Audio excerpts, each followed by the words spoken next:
As we dived out the plane, we dropped for around about 50 seconds, pull the chute, nothing happens. And then suddenly, thankfully, the chute flies up above me, fills with air. I am a wreck. I didn't sleep a wink that night. This battle in my head is surging around, which is tomorrow, if those 2 bits of fabric and nylon string that are my main chute and my reserve fail, I will find out if this God that I followed for the whole of my life is real or not. Welcome, everybody. This is Simon Gilbert with Inspired. Inspired, if you're new to us, is all about meeting different mates and contacts of mine from across the range of and spectrum of jobs and human life experience, and hearing how their faith has sustained them, has impacted them, and how God's used them. And all that, I suppose, is all the more to counteract the relentless barrage of negativity that we get from the media and, I say people, get off the 24/7 news cycle, because you're just letting someone else curate all the bad stuff that's going on in the world to make you feel more anxious and depressed and cynical and negative and gloomy. And so that's why I think Inspired is doing so well, because we just need to hear good news. And I've got no doubt this week you're going to be really inspired and encouraged in your faith, because we've got with us Simon Thomas. Welcome, Simon. Simon, how are you? Brilliant. Well, Simon, many of you will have seen him on TV. He's a TV presenter. Going way back when, he hosted Blue Peter. And it's funny because we've just been on with Adam, the editor of the podcast, and he has a prized photo of him, age 10, next to Simon at Selhurst Park. Crystal Palace beat Norwich. Simon's a Norwich City fan, and so Adam was, I think, convicted age 10 because he was with his hero, or his fan, Simon Thomas, but Simon's gutted about the result. But anyway. I let it go a long time ago, Simon. Yeah, if you're a Norwich fan, you get used to those defeats. Yes. And then I think more recently, obviously, you're on TV a lot. With you hosted the Premier League with Sky, and is your latest gig, is it Soccer Saturday? Is that right? It is, yes, Soccer Saturday. I'm in my kind of season break at the moment, which is lovely. Brilliant. So millions of men extremely jealous of what they would say would be the absolute dream job, eh? We'll get to that anyway. So, but going back, Simon, I mean, in terms of our paths crossing, we think it's Greyfriars Church in Reading about 13 years ago. Got to give a mention to our mutual buddy, Chris Meadows, Chris and Katie, various connections. Anyway, let's go for it. Don't know much about your background. I do know that your old man was a vicar, so faith clearly played a part from the get-go. How was it for you? Actually, it was all right, because I think growing up as a vicar's son, you come into contact with other vicars' sons and daughters, and it's not always a happy tale. I think it comes down a lot to how your parents navigate what your dad does in terms of being a vicar and faith and family life. And I think where it has tended to go wrong for some people, without being too generalistic, is when they feel they're being kind of force-fed faith. And one thing I'll always be thankful to my dad and mum for was that was never how life worked at home. This is what dad did for a job. Thankfully, church was a really big part of my life. A lot of my best friends when I was growing up in Norfolk, and then we moved down to Surrey in the early 80s, were at church. So for me, it was just a part of family life. Faith was a part of family life. Saying grace before meals was a bit weird for friends who came round for tea, but for us, it was perfectly normal. So faith was always a massive part of growing up. And it was, as I got older, you begin to question things, you begin to work it out for yourself. But I never, ever, at any point during my childhood, felt dad was kind of force feeding this faith stuff on us. It was part of family life. And as I grew older, I learned to be able to question things and work things out for myself. But I think it was a good model of how to do it. In terms of parenting, particularly when you are involved in full-time ministry as a parent, is to allow your kids to have that freedom to work it out for themselves, whilst encouraging them to come along to church, encouraging them to get stuck into youth. So that was the kind of faith parenting dynamic when I was growing up. Oh, that's good to hear, because, well, my wife Lizzie, she's a vicar's daughter, and she she suffered somewhat under the stigma of that, being introduced at the new school as the vicar's daughter with all the expectations. Vicar's daughter. And she pulled away and probably misbehaved as a direct consequence of that. So did you have any sort of rebelliousness in the teens, or were you just a straightforward, compliant child all the way? I don't think any child is fully compliant. Of course, you have your rebellious phase, you have your difficult phase. That's just the complexities of being a teenager. It's such a bizarre period in life, because essentially your brain is rewiring over those years, which is why in America you can't drink until you're 21. Sadly, you can buy a lot of other things that are far more destructive, but you can't drink till you're 21 because it's not until roughly that age that all the connections are kind of reconnected in a fully grown body. So I had my stage where I was grumpy. I had my stage where I'd get in the car after getting back from school and Dad would try and tease out what the day had been like, and I had really nothing to say. Those angry moments where you just think parents are deliberately quashing your fun at every twist and turn. But I don't think I had one of those massive rebellious stages. I think I'd put myself down as a typical teenager. Right. And so when did faith, was it just always real to you by osmosis with it? It's a really good question, because for lots of people who kind of grow up in a Christian environment, when you ask them to put their finger on the moment it all became real or it all suddenly made sense, sometimes it's quite difficult. And we kind of crave that darkness to light, Damascus Road moment where suddenly the light shone and our lives were turned around and we have this amazing testimony of meeting God. It's like God was always there. God was always part of life growing up. And yes, I questioned him as I got older. But I always go back to a moment that happened when I was 7. And I would say this was the moment where I thought, there is something to this. This isn't just an element of fairy tales on a Sunday morning. This isn't just what Dad does for a job. There is a reality to this. And we were living in West Norfolk at the time. So Dad was vicar of a very rural church in Grimston near King's Lynn. And it was one of those Saturday mornings. And for people of a certain age, the younger audience, Simon, they will not understand this kind of dynamic. But it was a Saturday morning in Grimston in West Norfolk. There are 3 channels available on the television. Yeah. 3 channels. That was it. There were kids programs before cooking programs took over the main channels on a Saturday morning, but it was just raining all morning. And I never quite understand, even to this day, why vicars have so many meetings. They just always seem to have meetings. And Dad had one of those Saturday mornings that was just stock full of meetings. So we were all going a bit stir crazy. I was one of those kids who loved to be out and about in the fields. We had streams near where our house was, but it was just a filthy morning. And I think by the time he finished his meetings and it was lunchtime, he recognised that we were all a bit kind of cooped up. So the weather improved in the afternoon. So he thought, let's go out for a walk. So we drove to these woods near where we lived in Grimston. And it's essentially a pine forest. So it was a lovely afternoon. The rain had gone and we were walking through this big clearing that runs down the middle of this forest. And I was slightly annoyed because I was at that age where every tree had to be climbed. But if you know anything about pine trees, they offer very little in the way of climbable branches. So there was just nothing available to climb until we got about halfway through this forest. And there was this big tree. It was like kind of a yew tree. And I thought, that is climbable. So up I scrambled, started going up higher. Mum's getting nervous because I'm getting too high up the tree. I'm 7 years old at the time. And eventually I came down and I sat in the kind of arch of these 2 huge trunks, and it started to rain again. And we were really sheltered. But Mum said, I think we should move to the other side of the clearing to get more shelter. And immediately I was like, what are you on about, Mum? And Dad's going, Jill, we really don't need to move. We're fine here. We're in the shelter. And around about 30 seconds later, she says it again. Let's move to get more shelter, the other side of the clearing. Again, grumpy 7-year-old me doesn't want to get down from the tree. Dad's thinking, what is Mum on about? She's a bit of a worrier. But we're perfectly sheltered. And then she said it for a 3rd time. And I can... Even all these years later, I can still see that look in her eyes as she held my younger sister, Hannah. She said, we need to move and we need to move now. So I think Dad was kind of in that anything for a peaceful life mode. So he said, come on, son, get yourself down. So I reluctantly jumped out the tree and we went across the other side of the clearing with Mum.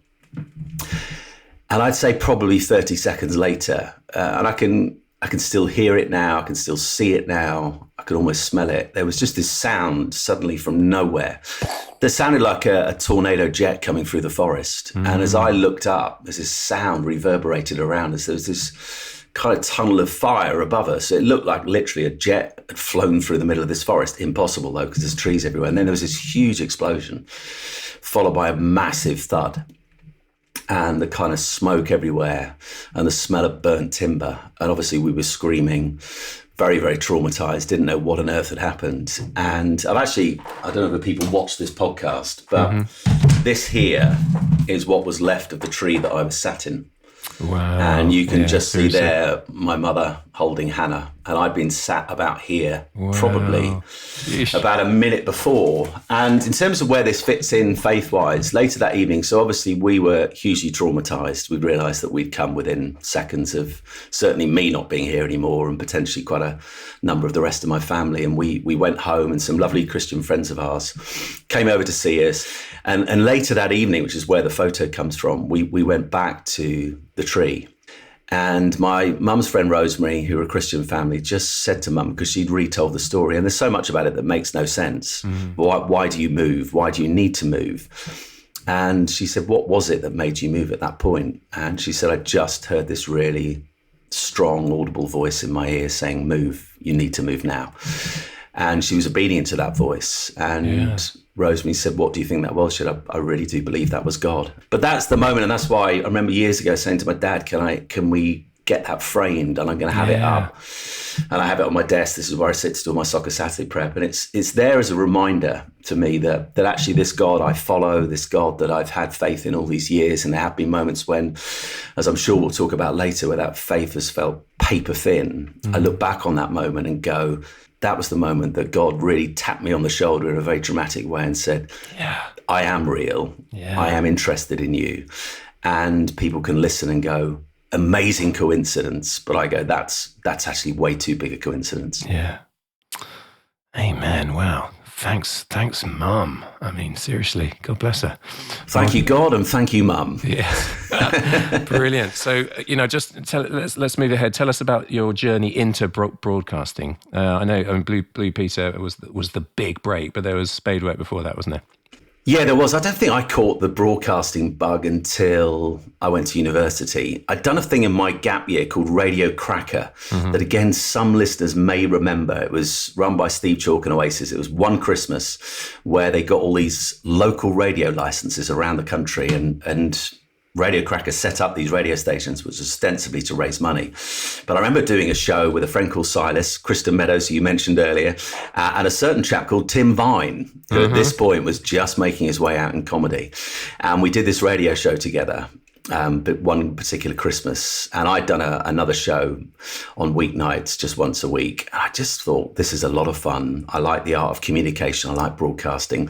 I then go to university in Birmingham to study history. It's been of no use to me for the rest of my life. I've forgotten half of it. But on that kind of first weekend as freshers, you go round the kind of what they call the society fair, which is where all the various organisations from sport through to hot air ballooning, which only the very richest can afford to be part of that society. I went to that on the weekend, and I was just going around, and I saw this society called Guild TV. And obviously the Guild is where all the societies are, and the bars are, the restaurants are for students. So I went up to them and I said, well, what's this about? And they said they had a TV station at the university and they broadcast quite a lot of the week. And I said, I'd love to be involved. So I started doing some stuff on that, and I was just what we call in the business a runner for the first few weeks, which was basically doing odd jobs, getting teas and coffees for the producers or the presenters. And eventually I got given my own show. It was called The Lunchbox. It went out Friday lunchtimes at 12 o'clock. Absolutely nobody watched it. The Guild TV was on in the small TVs. This is the days before widescreen TVs. This is the early 90s. Went out in the bars. Nobody watches it. It's on mute. But we had a proper studio. Basically, a guy at our university had managed to get all this secondhand equipment from the TV studios in Birmingham. They'd long gone, but they were known as Pebble Mill. And so he'd built, along with a few others over the course of a few years, this proper studio. 3 cameras, a proper gallery.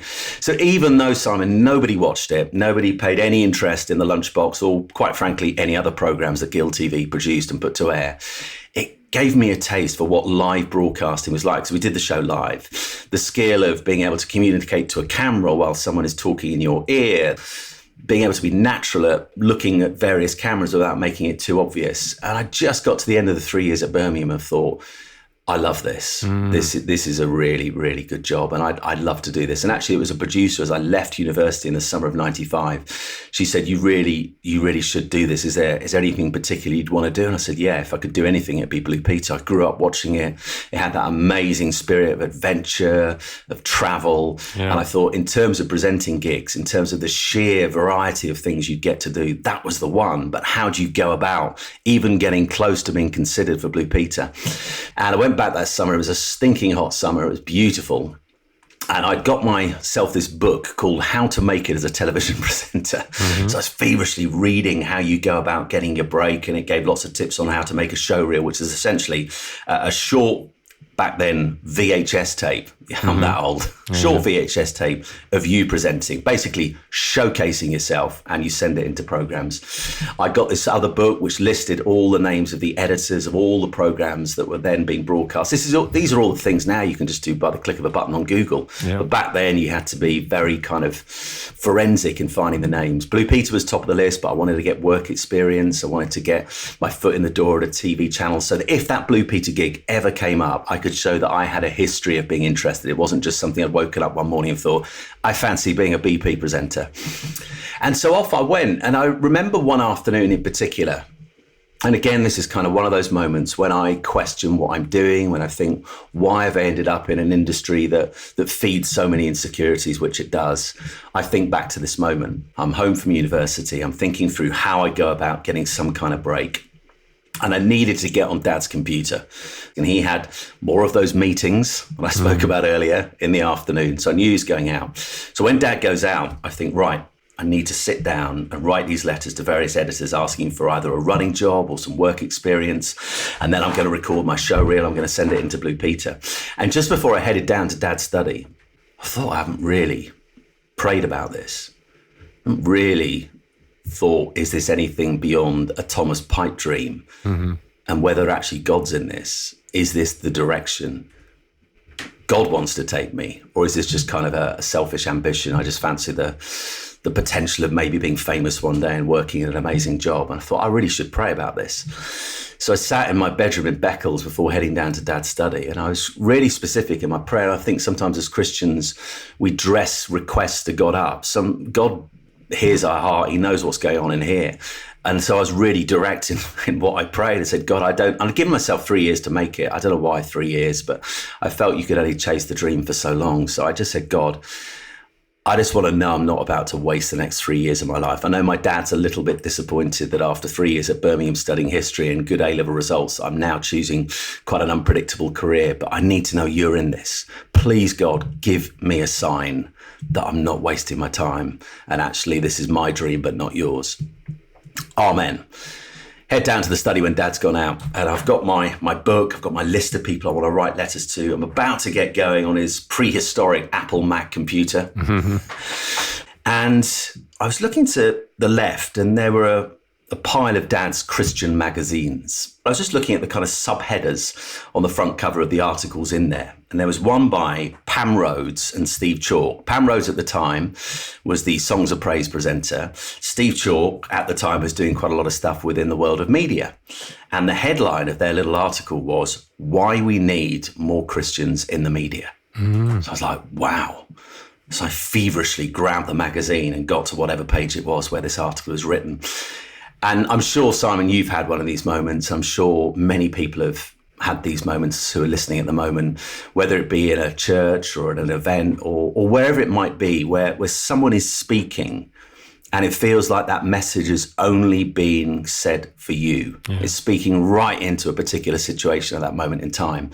And it was like this article had been written for me. And the tone of the article was, in the same way that Jesus got stuck in and got involved, he didn't park himself outside Jerusalem and say, right, everybody come to me. He went to where people were. They were basically saying, if you want to see a change in what you're seeing on your televisions, if you want to see a change in what you're hearing on your radios, if you want to see a change in what you're reading on your newspapers, then we as Christians need to be the salt and light in those places. We need Christian presenters. We need Christian producers. We need Christian editors, cameraman, soundman, whoever it might be. And I was like, wow, God, literally half an hour ago, I pray to give me a sign. Now I'm reading an article by two Christians that feels like it's been written specifically for me.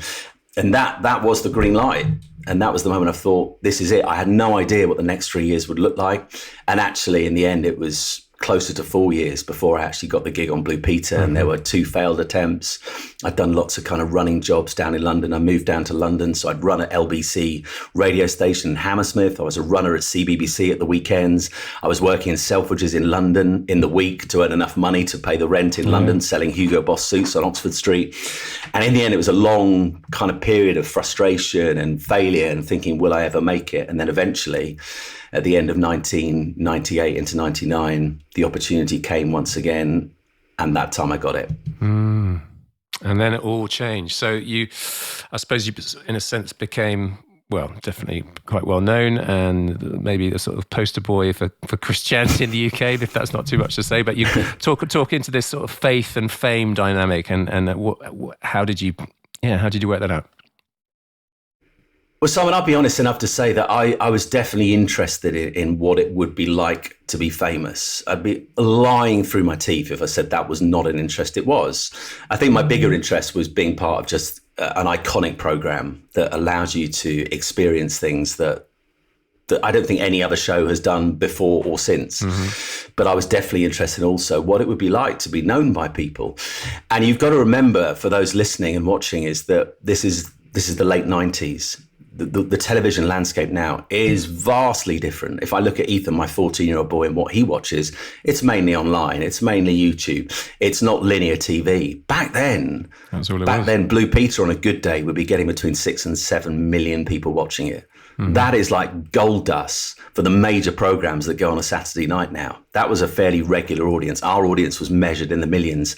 Now most kids' programs, if they're lucky, will be measured in the hundreds of thousands. So it's a very different era to where we are now. So you were going to be known when you got that job. And I remember the morning it was going to be announced, and predictably, sadly, typically the Daily Mail had got hold of the story early. Someone had leaked it. And there was a lot of interest in who I was going to be, because I replaced someone called Richard Bacon. And very quickly, for those who don't know the story about Richard Bacon was the presenter that I replaced. Richard Bacon had only been on the show for 2.5 years. He was immensely popular with the Blue Peter team, very popular with the viewers, but sadly got into some bad company and ended up getting outed via the now defunct, thankfully, News of the World for taking cocaine on a night out. It became a huge story, and the only option the program had was to sack Richard. So it was very, very public, and obviously there was a huge amount of media interest in who was going to replace him. And when they found out it was me, I think all the Mail had in terms of information on me was that I was born in Norfolk, I was a Christian, and in their words, the son of a preacher man. Right. So I was like the ultimate antidote to what had gone before, and all the cliches about they'd gone for this goody two-shoes Christian came rolling out. I remember my dad ringing me, and I was down in Brixton at the time, and I'm thinking, as this conversation is happening with my dad, my world literally this morning has changed with this article coming out. And he said, I've got reporters on my doorstep. They found our house. I've got a News of the World journalist knocking on the door, shouting, have you got any pictures of Simon in a choir boy outfit? I've never sung in a choir in my life, thankfully for the people listening to the choirs. And suddenly you just thought, goodness me, my world's changed. And over the next few weeks, it really did change. I remember literally the morning after my first show on Blue Peter, which was a Friday evening, we're going to McDonald's on Oxford Street, my sister and a couple of friends. And I remember these two girls running up to me and saying, can you sign my napkin? I mean, in terms of first autographs, it's not a belter, a McDonald's napkin. But suddenly your world had changed. And suddenly you were in this place where people were very interested in who you were. I mean, thankfully, it wasn't the social media era like we're in now. But there was a lot of clamour to know more about who I was. Was I this goody two-shoes Christian? And because it had been put out there in those first articles that I was the son of a vicar, so they'd gone for a Christian to replace Richard Bacon. It's kind of the ultimate safe appointment. I was announced as a Christian. I had no say, Simon, in terms of my faith being publicly known. And so what I found really hard, certainly during those first few months, and I don't blame Christian organisations for doing this, there was this clamour suddenly to have Simon come to this event, speak at that event, be a guest at this event, because I've been put out there as a Christian. I'm in my mid-20s. I'm on this iconic show that's hugely popular. And it did feel, and that phrase poster boy is a little bit too grandiose, but there was a feeling like suddenly so much of this was on me. I remember very good, willing Christians who thought they were doing the right things would write to me. It was a lot harder to get in touch back in those days. Now, if someone wants to DM me on Instagram, they've got instant access if I choose to read it. But back then, you'd have to go through a more laborious process of writing or writing in via email. But I remember those WWJD bracelets, the What Would Jesus Do bracelets? I used to get sent those regularly by various Christian groups who would say it would be such a wonderful testimony for you to wear one of those, because when you're doing the Blue Peter Makes, and if anyone remembers the Blue Peter Makes, it features a lot of your hands quite close up. So it's always good to make sure your fingernails were nice and clean and nicely trimmed. But they thought, what a wonderful witness that would be to have that bracelet on. And it left me feeling quite disillusioned. It left me feeling like I was an eternal disappointment on this front, because people had got into their heads what being a Christian in a public space looked like to them. But to me, it wasn't about what they thought it was. They thought I should be coming on air at 5:00 on a Monday afternoon on Blue Peter, all these years later, coming on air at lunchtime for a Premier League game. And before I say anything else, telling the world that Jesus died for them. If I start going down that route, then my time as a Blue Peter presenter, my time as a sports broadcaster will be incredibly limited. It's about who I am. It's about how I relate to those around me. And actually, coming back to your question, it's about how I view fame. And I'd say within 6 months of having tasted fame, I was pretty kind of disillusioned with it. I thought it's never going to scratch the itch. I kind of knew that already. I'd read enough stories of very, very famous people, and always the same conclusion was you can have all the popularity, all the money in the world. I remember that quote from Freddie Mercury, and still be one of the loneliest people around. Yeah. It doesn't scratch the itch for very long. And I think that's where my faith was really important, because it gave me a much more rounded perspective on what was really important. God had given me just the most incredible job that would actually give me opportunities to talk about my faith. It would give me opportunities to do films where we could explore faith.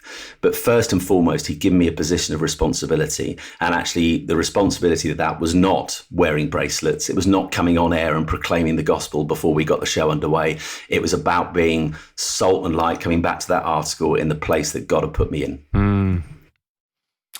Yes. I mean, if you haven't been in that situation, it's hard for us to understand. But I guess the accumulated stresses over the years, I mean, you've talked about your mental health battles. When did that start kicking in?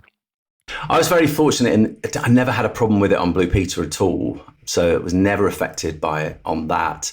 I think my first brush with depression came later down the line. So my first wife, Gemma, and I had a son, Ethan, who I mentioned earlier, is now 14. And we had him in 2009.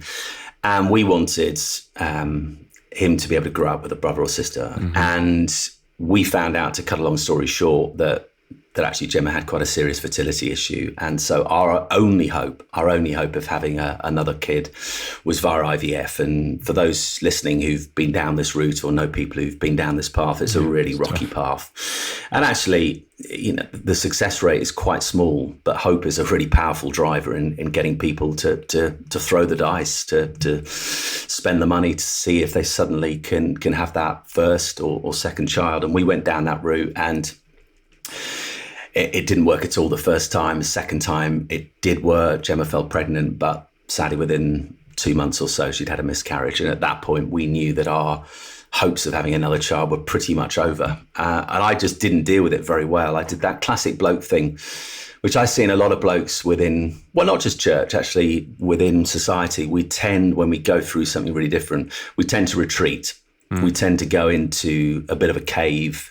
We tend to begin to cut off communication with our nearest and dearest, with our friends, and deal with disappointments and deal with whatever it might be, whether it's rejection, failure at work, whatever scenario. We tend as men, not all, but a lot of us tend to retreat, and we take ourselves to a place of isolation. I was definitely that guy during that period. I felt really, really angry with God.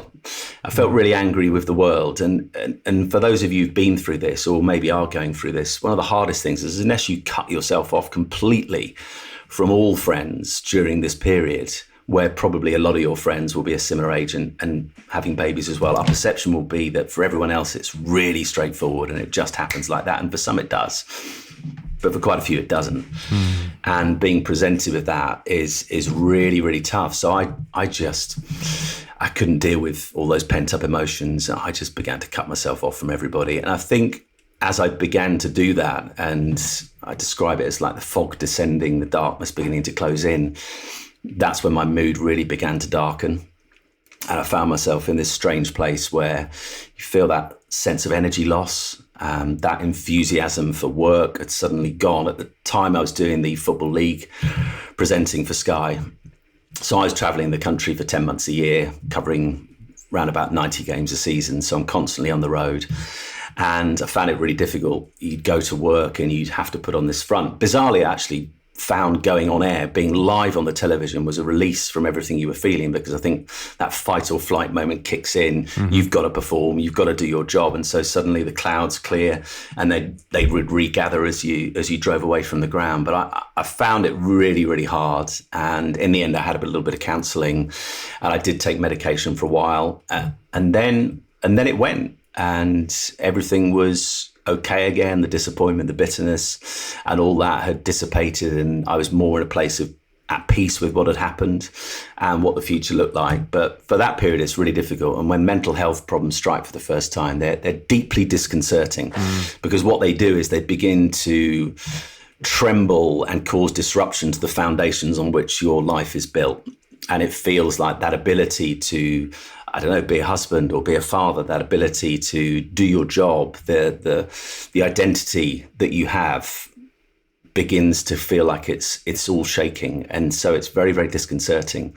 And that can be kind of counterproductive, because as it becomes more disconcerting, then it compounds what you're feeling and you can end up going into a really, really dark and low place. But thankfully I came through it, and for the next few years, I was absolutely fine. All right. And then 2017, a key year. I mean, you talk about having anxiety and panic attacks becoming a big part of life. What was that about? So I'd started the season before. So I did the Football League presenting at Sky. So if people don't know my kind of career at Sky, I left Blue Peter in 2005. It's sadly one of those shows you can only do for so many years. And I'd left there after 6 of the most amazing years of my life on the show. I'd traveled the world. I'd done so many different experiences. I must tell you about the parachuting story at some point, because that's another moment where God really did just put his hand very powerfully on my shoulder again. Go for it now. Oh, do you want to hear it now? Yeah. Okay, let's do it. Let's just come off that bit and go to this. So this is the quick version. So basically, one of the things I always wanted to do on Blue Peter was skydive. So it had been agreed, because it hadn't been done for a while, that I was going to do this film where I would train with the RAF Falcons to be part of their parachute display team, and I would be part of the team at an air show somewhere in the UK the following summer. Now, every winter they go out and do their winter training on the west coast of America in San Diego, because pretty much it's blue skies every day. So we go out to make this film on me doing the course that would then lead to this display jump next summer. And I'll be honest enough to say the first 3 jumps, I was very nervous. I mean, I'd always wanted to do it, but there's nothing that focuses the senses and challenges you mentally than being in the edge of a door and it being opened at 12,500 feet. But yeah, the first 3 jumps were okay. And then we came to jump number 4. And every skydive we did, we had cameramen coming down with them, 1 to make the program, but 2 so that they could show me the jumps back and get your body position right in the air, because that is key to free falling, that when you pull your chute, your body position is correct. So after every jump, we'd watch back what happened. I'd have an instructor either side of me as I came out of the plane. Toby and Roger were the 2 of them.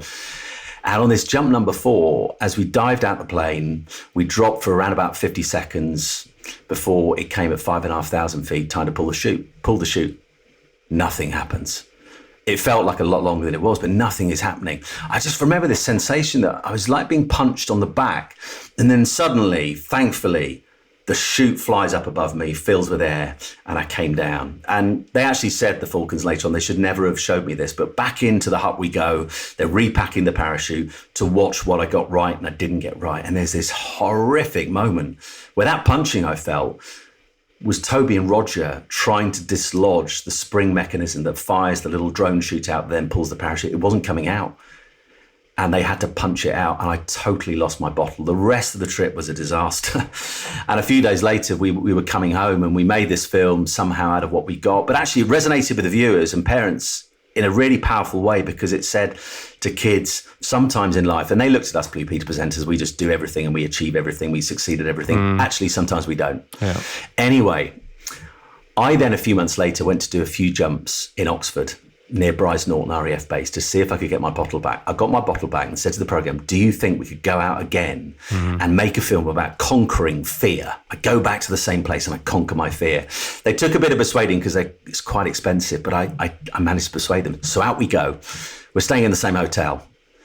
And sometimes sights and sounds can fire off very specific memories. As I walked back into that hotel, all those feelings of losing my bottle a year ago came flooding back. I am a wreck. I didn't sleep a wink that night. This battle in my head is surging around, which is tomorrow, if those 2 bits of fabric and nylon string that are my main shoot and my reserve fail, I will find out if this God that I followed for the whole of my life is real or not. And it messed with my head massively. I turn up to breakfast the next morning. I'm sat in front of my editor and he's looking at me going, what's wrong with you? I was white as a sheet.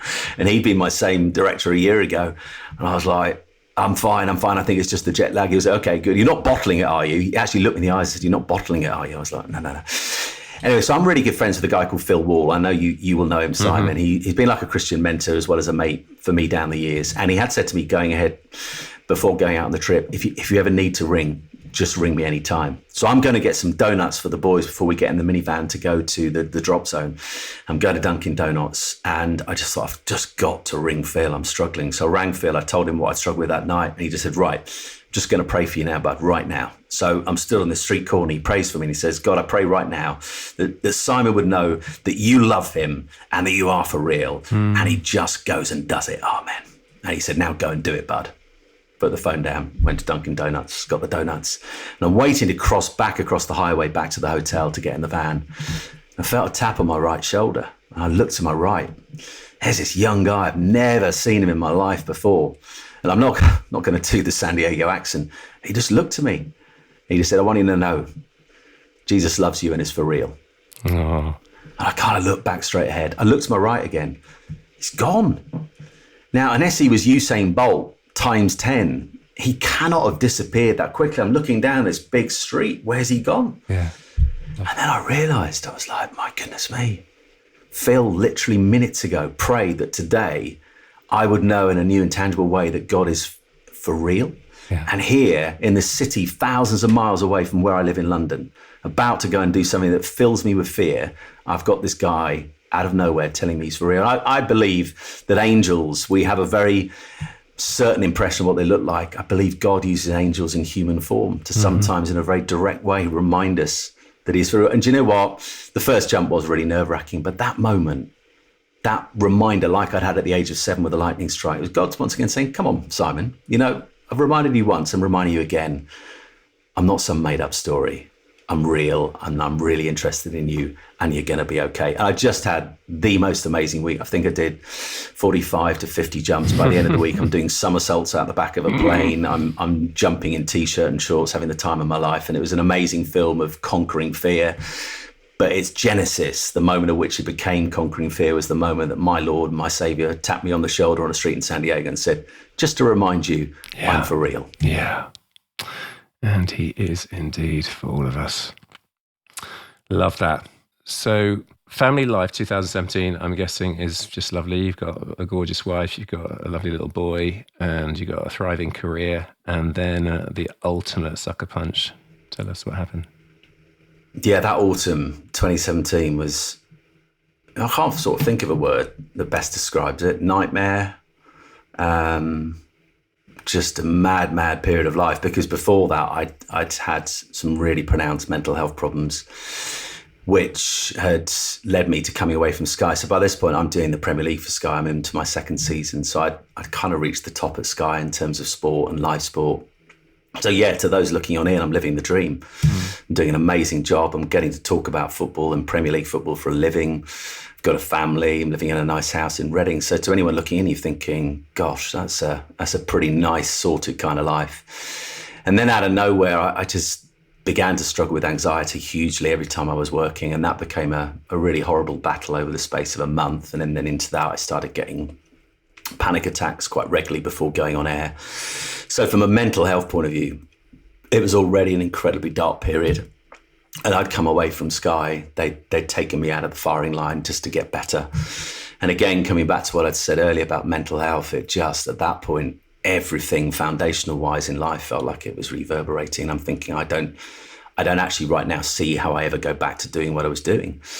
So I'm in this battle to get myself right in the head, to understand what's going on and what's causing it. I'm having counselling, really deeply disconcerting for anyone who's married or has a partner or a loved one or a friend and sees their friend going through this kind of stuff. It's really disconcerting for them because they want to solve it, but ultimately it's going to be maybe a lifelong battle. It's going to be a long path back to recovery. It's really hard to see our loved ones struggling. So she was really struggling with seeing me like that. She too is battling with whether Simon will go back to what he loves. And if he doesn't, what does that mean for family life? And then in amongst this, she starts feeling quite unwell. She starts struggling with headaches that are becoming ever more recurring, ever longer. So this is kind of mid-November of 2017. I've been off work for around about 3 weeks at this point. She begins to struggle with really pronounced fatigue. So I've got everything going on with me. And now we're thinking, what's going on here? And her doctors, when we kept taking her in, were very much of the opinion, and it did make sense at the time, that a lot of this was stress-induced. The stress of seeing her husband in the state he was in had triggered these headaches, had triggered this fatigue, and actually might be connected to the insomnia that she'd had for quite a number of years after having Ethan. But it just became more and more sinister what she was experiencing. And we got to this weekend in late November, and she didn't really get out of bed all weekend. She is beyond tired. She's barely got the energy to get out of bed and get to the ensuite bathroom next to the bed. And I think because I was in such a funk of a place and a fog with everything I was struggling with, it was quite difficult for me to see what was going on. And actually with some friends who said, I think, and they spoke to their sister who was a doctor, and she said, and this was on a Monday, she needs to go and get checked out. And we'd been to the doctors 3 times by that, and 3 times they'd said there's nothing seriously wrong with her. So to cut a long story short, we went into A&E, and in the small hours of the Tuesday morning, as it was then, the doctor comes in and says the words that no one ever wants to hear. She said, basically, your wife has a blood cancer of some sort, but at the moment we don't know which strain, because there are many different strains of blood cancer. And really everything just unraveled over the course of that day. It felt like just life was out of control, like you were rolling down this hill and you couldn't stop yourself. And by mid-morning, I'm sat in the back of an ambulance being taken to a specialist hospital in Oxford, where they were going to do some more tests and find out what was really going on in terms of which blood cancer it was. And by mid-afternoon on that Tuesday, Gemma is diagnosed with acute myeloid leukemia, which is a rare but very, very aggressive form of blood cancer that really comes out of nowhere, and if it's not picked up upon quickly, can totally blindside you and can be fatal. And I think on that Tuesday afternoon, we were given a 50-50 chance of her pulling through. So we knew, amidst everything else we were going through, we were now in for the battle of our lives over the next few weeks and months. That's what we thought. We were trying to be glass half full, that there is hope. She will pull through, but it's going to be a long road. And really, for the first couple of days, she actually responded well to the treatment. And then by that Friday, everything, again, that cartwheeling out of control was back again. And I was being told, because she'd fallen unconscious in the night, I was being told at 8:30 that morning by her consultant that she has catastrophic bleeding in the head caused by the acute myeloid leukemia. And there's nothing they can do to save her. And so by 6:30 on that Friday in November 2017, she was only 40. Ethan was 8 at the time. She died. We had all kinds of people praying for her. 2 good mates of mine, Carl Beach, Nathan Blackaby, big guys in terms of Christian Vision for Men, had come down on the Wednesday, had driven miles to come and pray for her. There's a real feeling that God was going to heal her. But by mid-afternoon that Friday, I knew that actually he wasn't. And now it's time to say goodbye. And so, suddenly in the space of 3.5 short days from diagnosis to that Friday, I don't know how you describe it really, but you're your whole world's being shattered, absolutely blown to smithereens. I describe it like a life tsunami had rolled through our family over the course of those few days, and suddenly it's just this bewildering landscape of shock and grief that became then life for the next few months. Yeah. So, I mean, you're still in the game, you're still a follower of Jesus, but that's a spectacular knock. How did your faith journey progress?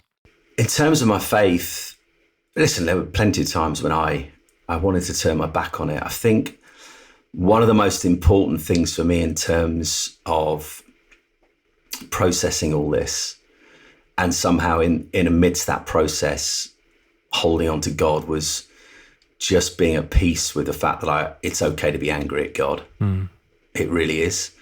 You know, our God is beyond big enough to take our anger. And I processed a lot of it I'd shout quite regularly down the end of our garden in those early weeks at God, why that one prayer that I prayed so many times on that Friday, which was the same prayer, please God, don't leave my boy without a mum, had never been answered.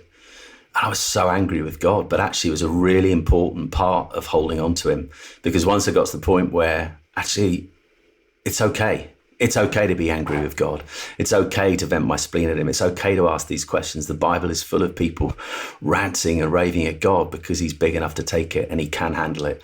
That was a really important part of processing it all. That was a really important part of holding on to it. But I think throughout that period, what made me never fully turn my back on it, and listen, there were moments when I nearly turned my back on life where I just thought, I can't do this. I can't cope with the pain. I can't cope with the myriad of questions that grief presents you with in terms of how life works going forward. Is that, yeah, there were times where you wondered where God was. But I think it was the moment when the question turned from, why has this happened, God, to where are you, God, in all this? Because I felt I was never going to get the answer to the question why. And I got quite tired of Christians saying it'll all make sense one day. You know, when we're in heaven, it'll make sense. And I'm like, I don't want to hear that right now. She should be here. She should still be Ethan's mum. She was 40. He was 8. I don't want to hear this. And actually, as I look back on that period, particularly in the immediate aftermath of what happened, I look back at it and go, my goodness me, he was so powerfully present at times. Yes, there were other times where I thought, where on earth have you gone? But just some incredible moments where I just thought, however angry I am with you, God, right now, I know that you care massively for me. You care what happens in terms of the future. You care in terms of where Ethan goes from here. And I remember one morning, just sat on the banks of the River Thames where we lived in Reading, because the Thames passed by just beyond the end of our garden. And we lived in this sort of farm estate in Reading, and we had a bit of communal land. And I'd got up very early again, because anyone who's gone through grief will tell you how much sleep goes out the window. And I was just sort of sat against this tree, and it's December. It's very dark and gloomy. It's around about 6:45 in the morning. It's a Saturday morning. And I'm just looking at this sort of heavy fog hanging over the Thames. And in many ways, everything I was looking at matched what was happening inside me right at that particular point. I just felt this heavy weight of grief, of hopelessness, of no way through. It felt like life had gone from being colourful to black and white, and actually the colour of life was never going to return. I knew ultimately I had to be there for Ethan, but I felt done with life. I actually felt done with faith. And I looked at the Thames, and just for this brief moment, I thought, I'm giving in. I can't do this. And I was about to roll in. I don't know what would have happened. Probably would have swum to the other side and got out very cold, but it was essentially me in my head saying, I quit. I'm done. And two things really quickly happened. One is that the image of Ethan came really powerfully into my head all of a sudden. And just seeing those eyes, I thought, there's absolutely no way.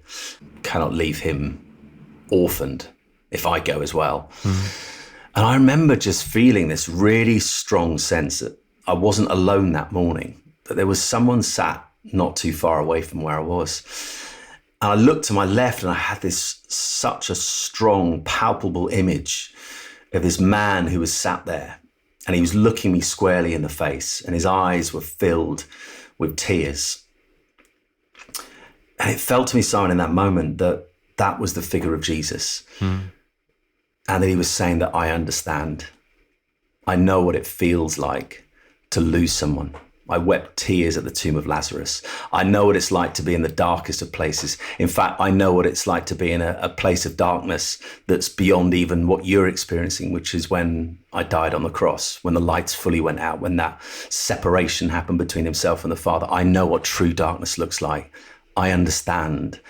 And I felt this enormous sense of love that no matter how difficult, and they carried on being difficult, the next few weeks and months were going to be, in that moment I thought, he is with me in this, and he understands, and he weeps those tears of compassion and love over what has happened. And I kind of just got back to my feet, and I felt this kind of surge of strength, and I walked back into the house, and my family were staying, and walked back in like nothing had happened, just said I'd just been out for a random walk, wearing a dressing gown and Wellington boots. But it was an incredible moment of revelation, and I think it was a reminder when things got really dark over the course of the next few weeks and months, is that even though right now I'm finding this immensely tough, and there are still moments where I lack the strength to get through the day, I know that my Lord, my Jesus, walks with me through that day.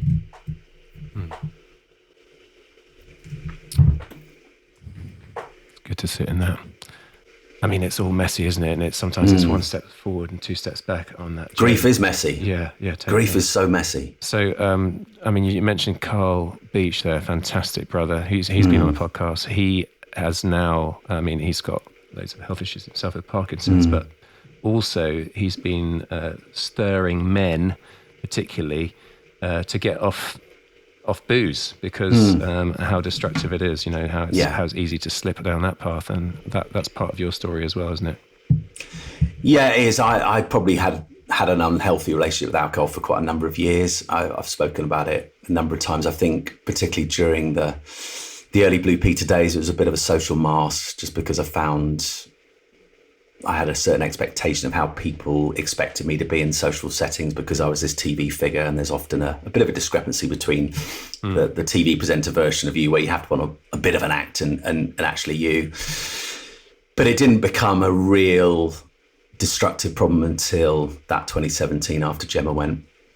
I'd actually stopped drinking for about 3 or 4 months before it all happened. And I was actually New Wine when this happened. I felt in 2017, I just thought, I'm done with it. And I actually remember getting up at the front at New Wine and sharing my testimony. And little did I know what the next few months were going to actually look like.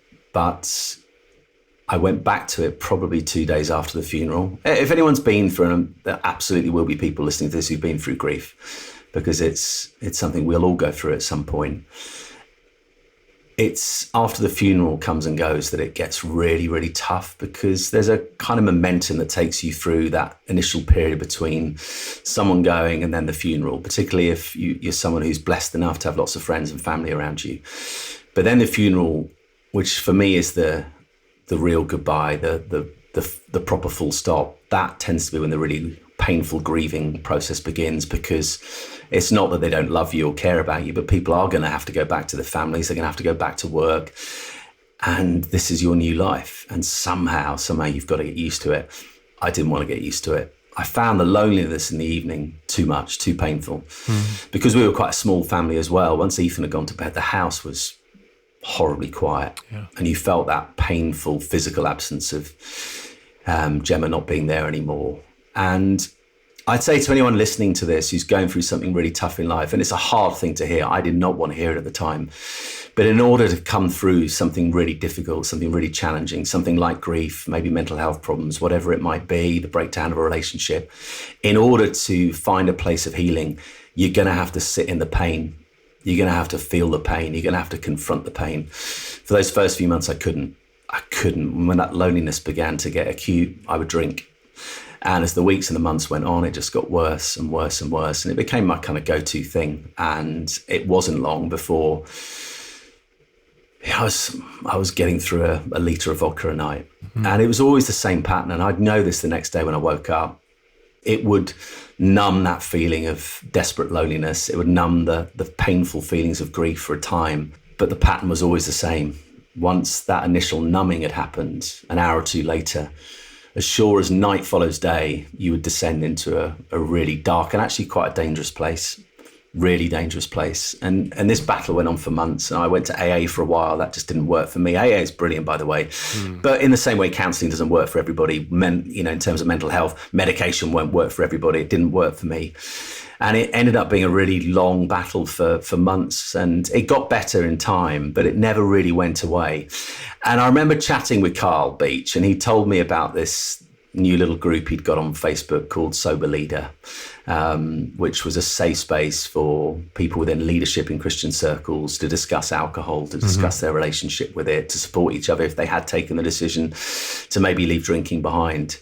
And I was getting to the stage 2.5 years ago, I thought, do you know what? And I'd remarried at this point, and I was in a new place, in a new stage of life with Dorina and Ethan. We didn't have Talifer or Theo, who we now have as his little brothers and sisters. But I was at a stage where I thought, God has blessed me with an amazing new woman in my life. God has blessed me with an amazing new church and a new place to live. I feel like I've been given a second chance, but that is who our God is, the God of second chances. But I'm about to ruin it if I carry on drinking. And I remember this phrase that Carl said to me, and it absolutely hit the nail on the head, and it resonated massively as we talked it through. And what I love about Carl, there was never judgment. There was never pressure. There was never, this is what you need to do. It was just love, and it was just exploring it together. He just said, I know for me, I couldn't be the best version of myself if I carried on drinking. And Carl, you'll know this, Simon, he didn't have a big drink problem. He just felt to be the very best version of himself in terms of what he does, in terms of God's kingdom. That needed to be something he cuts out of his life. And when he said that, I said, I cannot be the best husband. I cannot be the best father. I cannot be the best broadcaster I want to be. I cannot be the best version of myself I want to be if I carry on with alcohol in my life. And I knew after that conversation I was done. And a couple of days later, I stopped. And I now have, this is a very Carl Beach thing to do, I now have a tattoo on my arm, which is the date I quit, which was the 4th of January 2022, and the little word underneath is the New Testament Greek for sobriety. And I was very pleased actually the other day, because I double checked it and triple checked it with people who know their theology, know their Greek. But I went into Costa Coffee to get my usual morning coffee, and the guy who works behind there, he's Greek, and he'd seen my tattoo because it was summertime. I was in a t-shirt, and he said, Greek. Sobriety. And I was like, thank the Lord for that. And actually thank the Lord for people like Carl, but thank the Lord for that decision, because listen, it doesn't suddenly make everything easier. It doesn't suddenly mean your challenges in life, your difficulties in life disappear. But what it does is it reframes how you deal with them. Yeah. And I would say that for me, drinking, when you hit a bump in the road, it turned that bump to level 10 when you've got alcohol involved, and life has just felt just a much more freedom-filled place since I took it out of the equation. Oh, mate, there's more questions, but time's run out, and I'm thrilled that, as you say, God's given you a second chance with Dorina, and you got 2 more precious little lives to raise in the fear of the Lord, like you were raised by your precious parents. And I basically, Simon, feel like one of those items of furniture or loved item brought into the repair shop on BBC One to Jay Blades and the team. God is the master craftsman. And I really feel that over the last few years, I was that broken piece of furniture that somehow reminded people of a previous life, but was a very different version. I get brought into that repair shop, and over the last few years, God has restored me in a far better way than any of those amazing men and women who work on that show. Beautiful. Well, let's close on that image, buddy, and we cheer you on in this new chapter, new stage of life. And if people want to keep in touch with you or track your movements, anything you want to push them towards? I'm on Instagram. I don't tend to tweet a lot these days, or X or whatever it's called. I'm on Simon Thomas TV, so I post a little bit on Instagram. And I actually wrote a book about that experience of 2017 and losing Gemma called Love Interrupted, which is, a pretty, if I'm honest, brutal account of what grief is like. Right. We'll put that in the blurb. Simon Thomas, thanks so much. Simon, pleasure. Brilliant. Oh, folks, well, it stirs a whole range of emotions, doesn't it? Discussing grief and loss and alcohol and success and fame. And I mean, what an amazing journey. Listen, if you've enjoyed this, can you give us a great review on Spotify or iTunes? I want to thank Adam Thomas Steer for the editing, Mike Sandman for the mixing. Next week, another fantastic guest. Very different story. They're all so utterly different, aren't they? But in the meantime, God bless you. Have a good week, and toodaloo.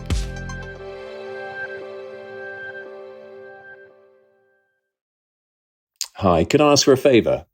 If you enjoy this podcast, I'd really appreciate it if you could leave a top quality review wherever you're listening right now. It just helps us with the algorithm to get in front of more people and spread the word. We've reached number 3. We'd like to get even higher in the UK podcast charts. That'd be wonderful. Thank you, and toodaloo.